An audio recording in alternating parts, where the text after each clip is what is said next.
Good evening and welcome back to Mo's channel. Today, February the 5th, 2009, March the 5th, 2019, third month. I want to talk about economic models. In alignment with my objective as a black revolutionary who is not a faggot, who is not a nerd, who is not an idiot, who is not a suburban bred retard, who has an IQ of 185, who is an athlete, a musician, a writer, talented, ambitious, and has a brain. In light of that, and the fact that I am a black revolutionary, my objective is to create a new world. A new world for the intelligent, ambitious, talented, gifted, critically thinking black people. Not for the garbage, not for the nerds, not for the faggots, not for the entitled little motherfuckers, not for the pretty little motherfuckers, not for the bullshit rat hating motherfuckers, nah. For the top motherfuckers. I've spoken about generating wealth. I've spoken about economics. I now want to develop or conceptualize an economic model. I'm going to use the U.S. because personally, even though we have our problems, I believe that the U.S. economy, the U.S. economic model, is the most robust, the most sustainable, and the most capable. There are many things that could be modified, but as it stands right now, I find it hard to identify another economic model except maybe Germany. I have respect for the Germans. Amongst all Europeans, the ones I respect are the Germans. These motherfuckers became a nation around 1870. 40 years later, they start a world war. They're crushed, destroyed. Okay? 20 years later, they start a second world war. They're crushed again. Now, who is the leading economy in Europe? The Germans. That's why if I decide to play professional soccer, I'll go play in Germany. I'll go play in Munich. Because I have respect for them motherfuckers. But moving on. When you look at the U.S., there's certain pillars that form the foundation of the economy. We'll go through them one by one with a brief explanation. I will then look at Africa and address the situation in Africa and propose how these economic pillars that establish the U.S. economy could be transferred and used to provide a foundation for viable, sustainable, robust African economies. So what are these pillars? Number one, infrastructure. When I speak of infrastructure, I'm talking about the physical infrastructure. The roads, the bridges, the railroads, the airports, the ports. The infrastructure creates the transportation system. The transportation system is critical. A business, a manufacturing concern, needs to import raw materials. Those raw materials land at the port. They're offloaded from the ships, put on train cars or on containers. The containers can be put on train cars or they can be put on trucks. Either way, they're transported to the manufacturing site. Once a product is manufactured, it has to be fed out to the distributors. Once again, this could be by rail, it could be by air, or it could be by road. Transported to the distributors. The distributors then break it down and transport it to the retailers. Now, you as a consumer, you get in your car and drive to the retailer. You get on a bus and you ride to a retailer. You get in a subway and you ride to a retailer. There's a transportation mechanism that moves you from your house or your place of business to the retailer so you could purchase that product. Lacking ports, Walmart would not be able to import products from China. Lacking roads and rail, the coal mines would not be able to transport their coal to the power generation stations. Walmart, Target, Best Buy, GE would not be able to transport their product, their cars made by Honda, by GM, transport them out to the auto lots. You as a consumer would not be able to get to Walmart. So without the transportation system, goods cannot move from place to place. An inefficient or half-assed transportation system results in increased costs of business. Because if the roads are fucked up, then it takes Walmart longer to get product to their stores. That increased duration results in increased costs because of fuel costs, because of labor costs. If I'm paying a truck driver $20 an hour and it takes him 5 hours, I pay him $100. If it takes him 10 hours, I pay him $200. An ineffective transportation system results in spoiled goods. If you're transporting fresh produce from the farm to the market and it takes too long, guess what? The cabbage gets there fucked up. The milk gets there fucked up. That's lost sales. That's reduced revenue. That's reduced profitability. An ineffective transportation system means that you as a consumer cannot go to Best Buy and buy your brand new gadget. An ineffective transportation system means that when you order from Amazon, it doesn't get to you for 2 weeks. So a properly functioning transportation system is absolutely critical for a successful economy. Let's move on.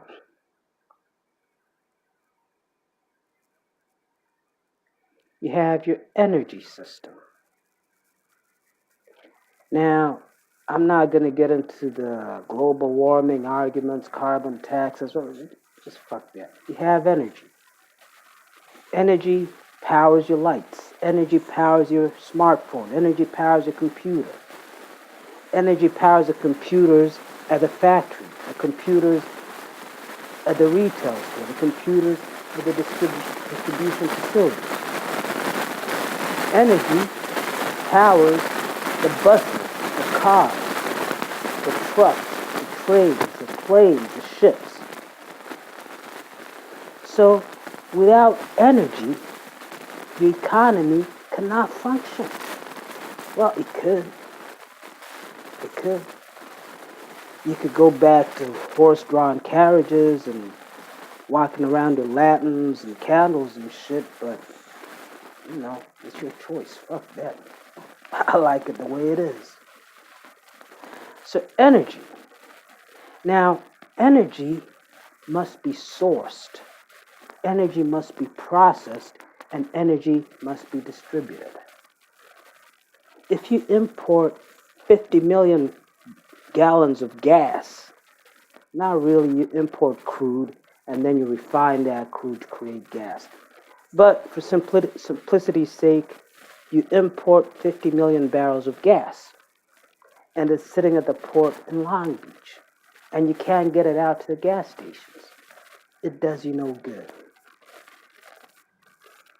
If you go solar, then you have to address how to store that solar power, how to distribute that solar power. If you go wind, you need to address the same things. If you go biodiesel, bioenergy, whatever your source of energy is, it has to be processed and it has to be distributed in order for it to effectively serve the economy. Transportation system, energy system. You also need a communication system. It could be writing a letter. It could be sending an email. It could be texting. It could be calling. Hey, if you're that good, get on the roof. Yell. That motherfucker across the country will hear you. He'll yell back. And you just keep yelling back and forth as long as you can communicate. You want to use carrier pigeons? Do it. Turtles? Do it. The communication system from the perspective of an economy enables businesses to communicate with other businesses in terms of their needs. The supplier, the manufacturer can tell his suppliers, I need these materials. The retail store can tell the distributor, I need this product. The distributor can tell the manufacturer, I need this product. It also provides for feedback. If the retail establishment is using JIT, just-in-time inventory, and it has an arrangement with the distributor to manage their inventory, then the feedback lets the distributor know we're running low on this, or we have too much of this. So bring us this, but not that. It allows you, the consumer, to research, call the company. Hey, do you have this? Do you have this? Or, I got a problem with this product. Can I return it? Or can I fix it? Can you help me fix it? So a communication system is also vitally critical to the success of an economy.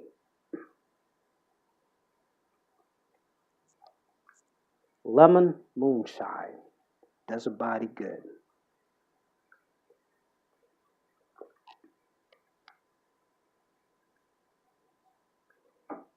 Then you have your financial system. A financial system is that ecosystem that allows for the sourcing and distribution of capital. When you think about wind, most people feel wind. They don't know where wind comes from.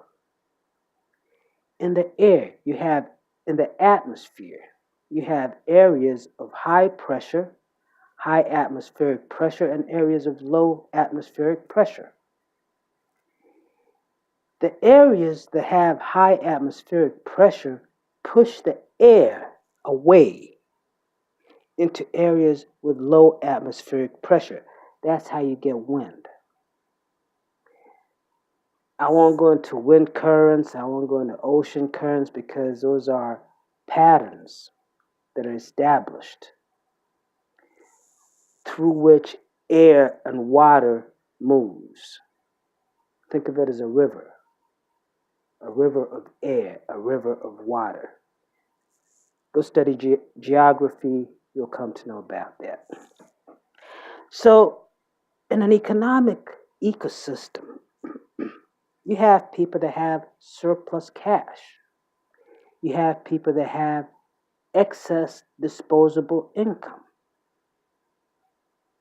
You make $10,000 this month, you only spend $3,000.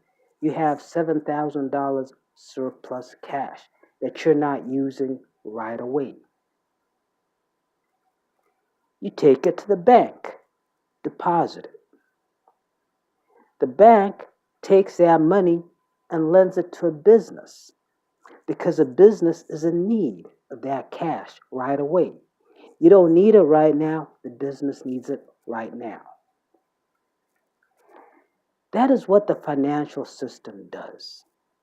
It aggregates the sources of excess cash and distributes them to those elements that need cash.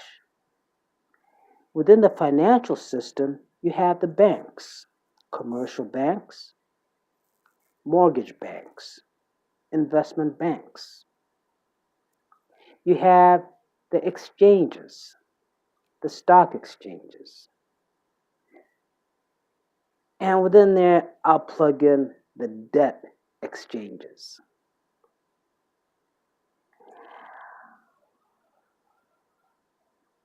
When a company needs to raise a large amount of cash to expand or grow, they could issue stock, IPO, secondary offering. They put the stock into the financial system. The financial system then sells that stock and redeems the cash to the company. That's a simplistic view. If you're looking at the financial system as a black box, the corporation comes to the black box, says, I need cash. The black box says, what you going to give me? The corporation says, I'll give you ownership of my company. The black box then goes out there and says, who wants to own this company? People raise their hands, pay up, takes that cash, gives it back to the corporation. Most large companies, in accounting, you have something called accrual and cash-based accounting. In accrual accounting, I buy something from you. I'm a company, you're a company. I buy something from you. I'm not going to pay you right away. I might pay you in 15 days or in 30 days. You see, I now have an account that is payable to you. I record it in my accounting records as an account payable. I might sell something to you. You might not pay me for 30 days. That's a receivable. That's an account that is due to be received from you. So I record it in my accounting records as an account receivable. However, if you're not going to pay me for 30 days and I sold you $100,000 worth of merchandise,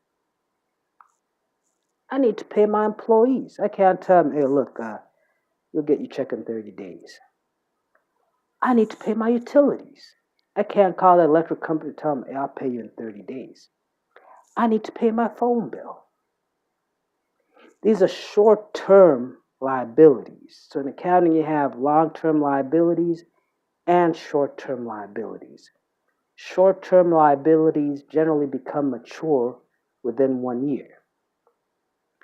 So working capital are those funds that a company needs to maintain its daily operations.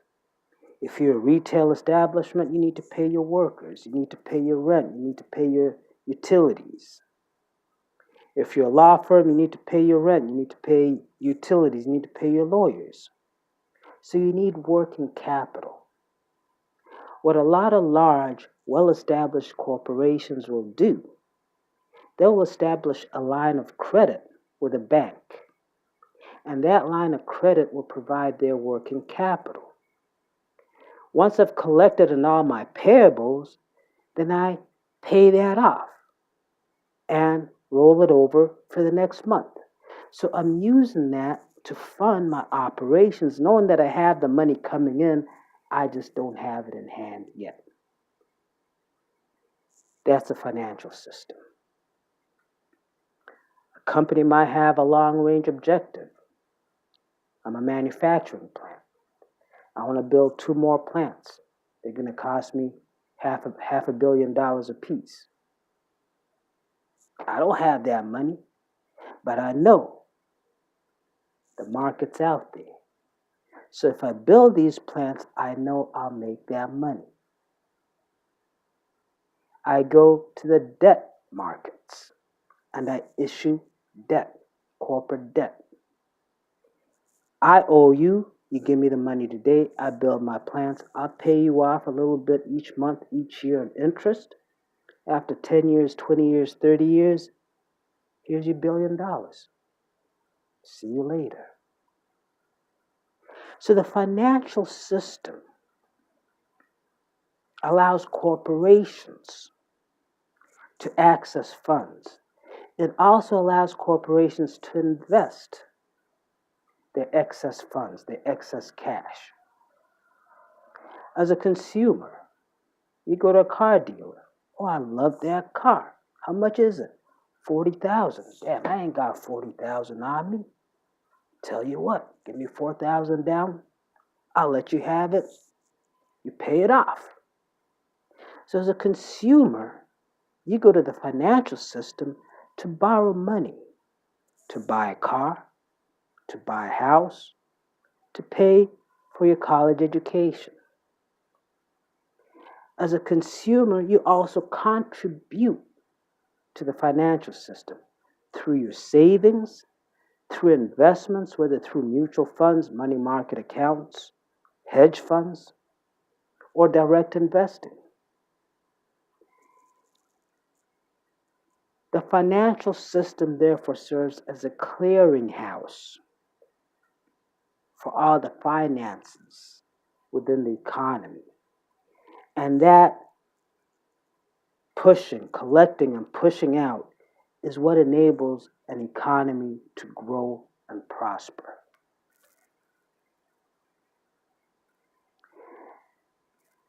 The fifth element of a successful economy is the risk management system. Now, as a consumer, you could look at it and say, well, if I buy a car and I get insurance, and I don't have to worry about if I crash that car. If I buy a house and I get insurance, I don't have to worry if that house burns down. But as a business who is selling themselves to investors, if I'm making an investment, if I'm building a plant, or if I have a plant that produces revenue, and you as an investor buy stock in my company because of that plant, if that plant burns down, then you lose a lot of money. But if I have insurance on that plant, that means that if that plant burns down, you lose money for a little bit of time, but I will rebuild that plant because I got that money. It provides for business continuity planning, for disaster recovery. If when I was working at JP Morgan Chase, I was a program manager. They have multiple data centers around the world, around the country. So if there's a hurricane or a tornado or a flood or a fire or an earthquake that destroys that one data center, all of that data has already been replicated to another data center so they could continue doing business. So it is critical for the survivability of a corporation to have risk management in place. Now, risk management takes many forms. It could be insurance. You insure your vehicle, you insure your car, you insure your health. As a company, I insure my plant. I could insure my employees. A lot of corporations take out insurance on their top executives. I could insure my assets. That's insurance. Insurance, you pay a premium with the expectation that should catastrophe occur, the insurance company will reimburse you for the stated book value of that asset. I say stated book value and not market value. Because if you insure a vehicle and you insure that vehicle for $40,000, every year that you drive that vehicle, the value reduces by 20%. So 3 years down the road, that $40,000 vehicle is now worth $30,000. The insurance company will pay you $40,000, not $30,000. They pay on the insured value. A second form of risk management is what you call the derivatives markets. Derivatives are those securities which derive their value from another underlying security. You have over-the-counter derivatives and you have exchange-traded derivatives. Over-the-counter derivatives might be things like collateralized debt obligations, CDOs. That's essentially a security whose value is derived based on the performance in the debt market of a sovereign entity. You have collateralized mortgage obligations, CMOs. Those securities, their value is derived from a basket of mortgages and how those mortgages perform. Over the counter, exchange traded, we have futures contracts. Futures contracts are contracts drawn on commodities, and they stipulate a future price upon delivery. So if I buy a futures contract on wheat, on a bushel of wheat, and I pay $20 for that futures contract, or its stated value is $20, and its delivery is in June, then in June, if the price of a bushel of wheat is $30, I can get my wheat for $20 a bushel. If I'm an airline, and one of my biggest costs of operation is fuel, and I buy futures contracts on crude oil with a stated price for, let's say, a July delivery, and the contract price is $50 a barrel, if the price of crude goes up to $80 a barrel, I only pay $50, not $80.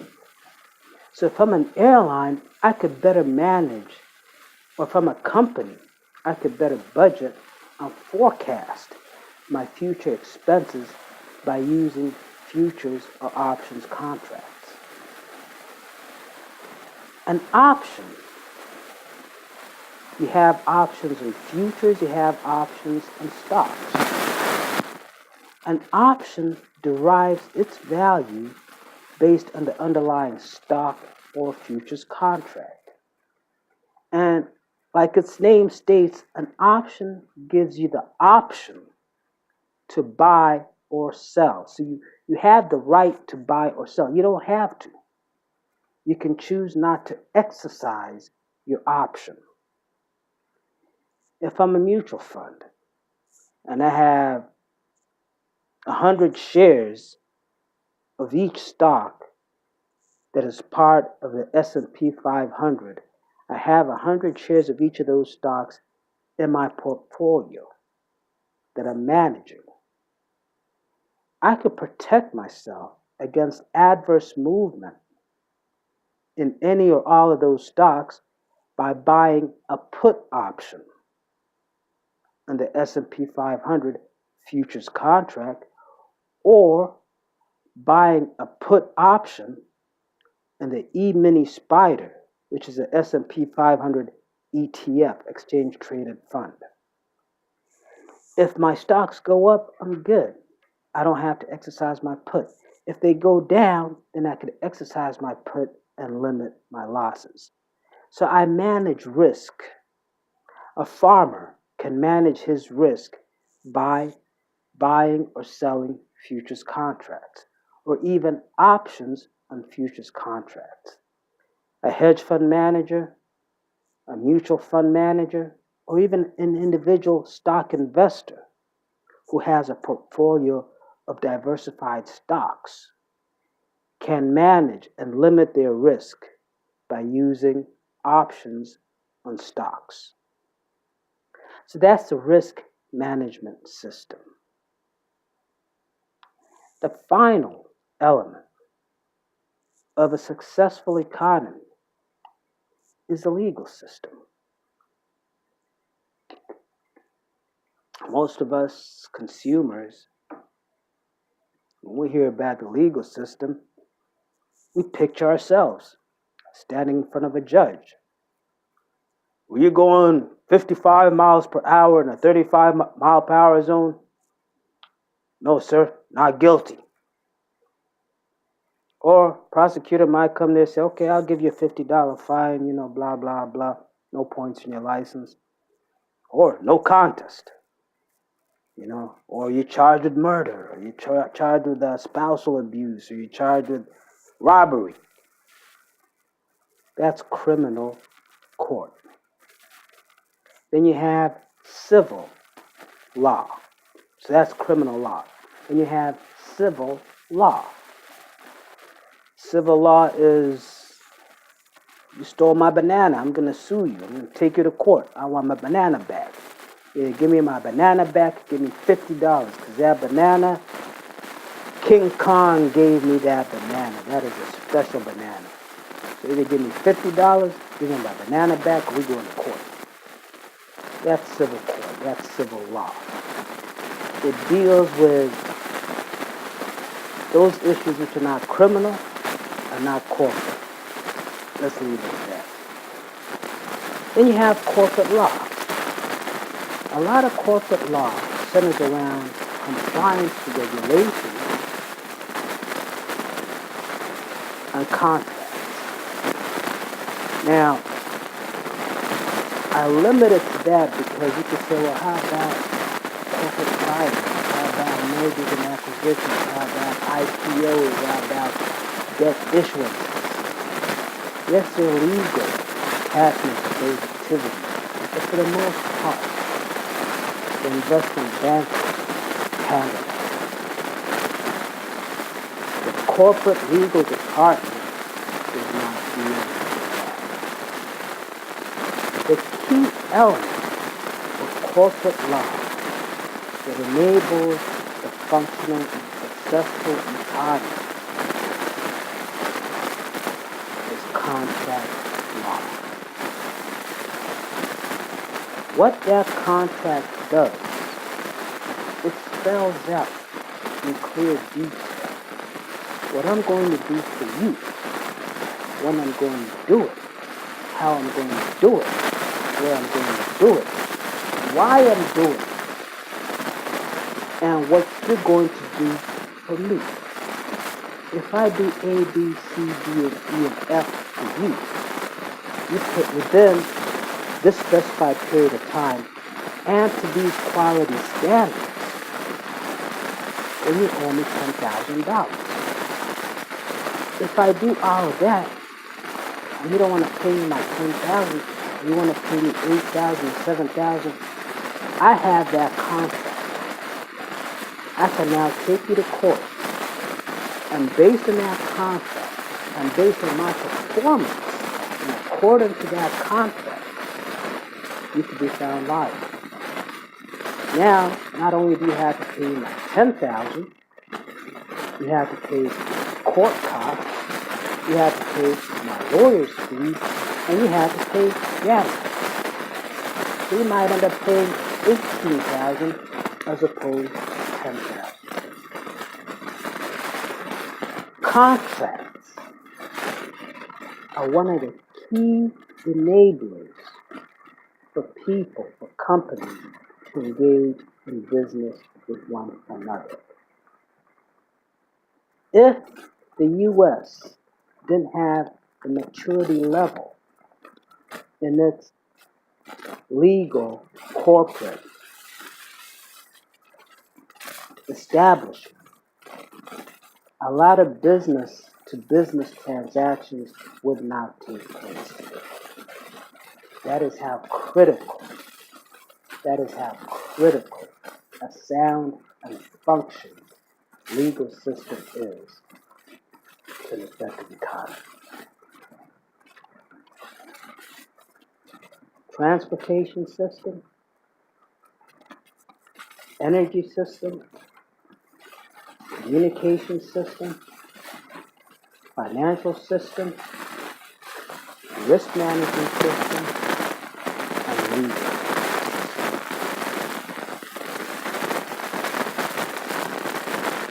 I now want to take this and look at Africa and look at the Caribbean. We see where they stand in these matters and how their deficiencies impact them in an adverse manner. How they could then establish these foundations to raise, grow, build the economy. That'll be the focus for the next video.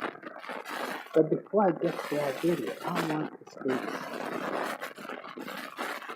when you talk of Africa, when you talk to Africans about doing business in Africa, when you talk to Caribbeans about doing business in the Caribbean, when you talk to non-Africans, non-Caribbeans about doing business in Africa or the Caribbean, one of the first things they identify as a hindrance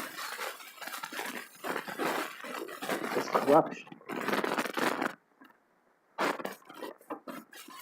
Government corruption, business corruption, individual corruption.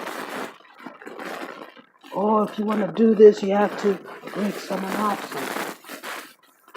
Oh, to do business with this person, you can't trust them. Oh, up to the left. Corruption is everywhere in this world. In Japan, you have corruption. In China, you have corruption. In Europe, you have in Germany, Britain, Italy, Australia, Brazil. Even in the fucking USA, you have corruption. We elect senators. We elect representatives. We, the people. For the people, by the U.S. government, the U.S. Constitution. We, the people. We, the people. Not we, the corporation. Not we, the institution. We, the people. Only people that should have the right to lobby Congress are citizens of the United States, whether you're naturalized or you're natural born. Because the government of the U.S. is is accountable the citizen of the U.S. So when you have special interests, when you have APEC, a foreign entity, lobbying the U.S. Congress on behalf of business, when you have energy industry lobbying Congress on behalf of the energy industry, when you have the financial industry lobbying Congress on behalf of the financial industry, Israel is not a citizen of the U.S. ExxonMobil is not a citizen of the U.S. A corporation might be a person for the purposes of legal statute, but a corporation is not a citizen. A corporation does not have rights. Israel does not have rights in the U.S. GM does not have rights in the U.S. It was simply those people going up there, hey, think about this, but they pay the Congress. They're not bribing them, they're not paying them. They're contributing to their campaign re-election. And it has been established through history. He who has the most money wins the campaign. So they're buying the campaign, the election for this individual by giving them money to campaign, by giving them money to make laws that favor them. The only people that the laws of this nation favor is citizens. We own this fucking government. So that is corrupt. When the energy industry gets favor from the people to whom it contributed, that is corruption. When Trump practices nepotism, that is corruption. The only difference between the corruption in the North, the corruption in Europe, the corruption in Asia, is that it does not bring the nation success.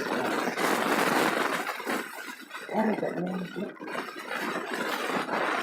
These American politicians, they are as corrupt as those politicians in other countries that we call this country. But you always hear the president talk about presidents. It could be Trump, Obama, Bush, Clinton, whatever. You always hear them talk about, I created so many jobs. And this is the same thing. In America,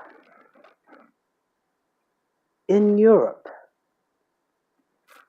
in Japan, most likely in Korea, South Korea, private industry creates jobs.